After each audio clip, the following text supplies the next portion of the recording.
কোনো মানুষ যদি কুরবানি করার ক্ষেত্রে 3টা ভুল করে তাহলে তার কুরবানি কখনোই আল্লাহর কাছে গ্রহণযোগ্য হবে না। কয়টা মিস্টেক? 3টা। সবাই বলেন কয়টা? 3টা।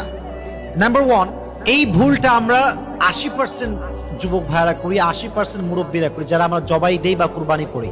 নাম্বার 1 মিস্টেকটা হচ্ছে, প্রথমে আমাদের নিয়ত থাকে এরকম যে আমরা কুরবানির গরু কিনবো শুধুমাত্র মানুষকে দেখানোর জন্য।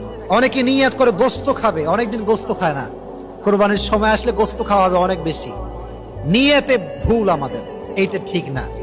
কুরবানির গরু যখন আপনি কিনছেন, your intention should be clear যে আপনি কেন কিনেছেন, আপনার উদ্দেশ্যটা আসলে কি।